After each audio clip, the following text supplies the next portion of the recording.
Today we're going to talk about what everyone is talking about, coronavirus. And moreover, I was just saying in the last segment that the polar opposite of forgiveness and humanity is the profiteering of something as simple as hand sanitizer. Really?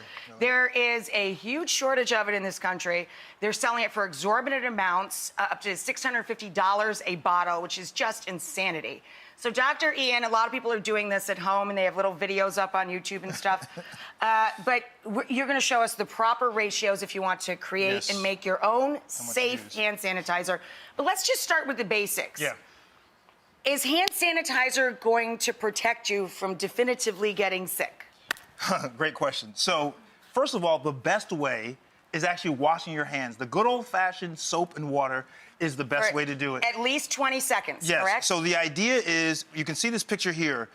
The CDC says 20 seconds. It could be up to 30 seconds. This is a photo from dailymail.com of someone washing their hands. You can see at the different time elapses how when it's light, that means it's not totally clean.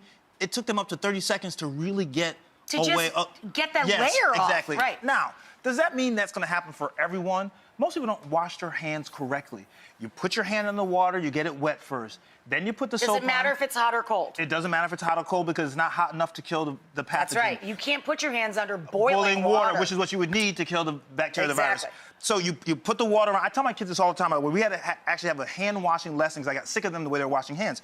Water first, put the soap. You have to lather. That's the 20, 30 second part, people. Yes. The soap. Soap, lather. Not the running under the water part. Exactly. It's the get the stuff dead and off part that counts. My boys, are you listening to this? Anyway, that's the right way to do it. You do the palms, you do the back, between. Right, you've all seen fake doctors. He's a real one. You've seen them on TV, right? Yes. Do this thing? Yes. The back of your hand is what's catching all the ka-choos of the people around you. That's right. So you can't just do the palms. That's right. Am I preaching the truth? You are preaching, baby. Thank you. So anyway, okay, here we are. So the idea is, the first I want to say, if you're buying hand sanitizer, you want to look at the concentration of alcohol. The alcohol is what actually kills the pathogen. That's right.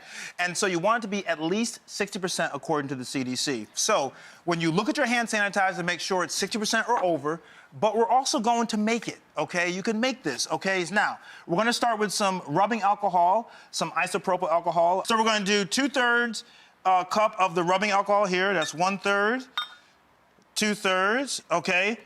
Now, this is 99%. You want to get your rubbing alcohol, to be in the 90s because science has shown that it's more effective at killing it when it's up in the 90s. Gotcha. Now, this is our aloe vera gel here, 1/3 of this. So what is aloe vera gel? It's in the regular grocery stores, yes, right? You don't need a prescription. This stuff you can get anywhere. It's non-prescription. It's plant-based, you know, the big aloe vera plant, and you rub it on sunburns. It's a gel, so you put that in there like so.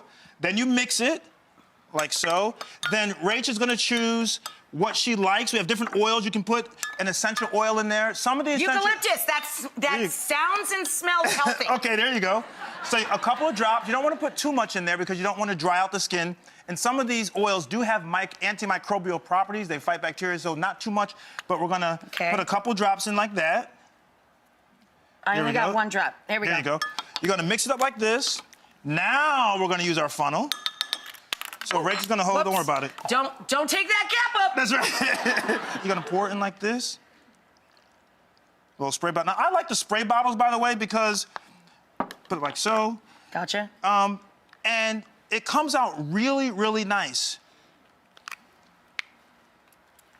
Look at that. Lovely. See, that's it. That's it. Little aftershave. Yeah, and by the way, look how good it feels. It feels great. It smells great. Yes. Yep. And the aloe vera keeps it, your skin from drying out, so it gives it a little moisture. It just feels really, really good. And it didn't cost $650. And if you are profiteering off of hand sanitizer, shame on you. That's right. There you go. Thank you so much to Dr.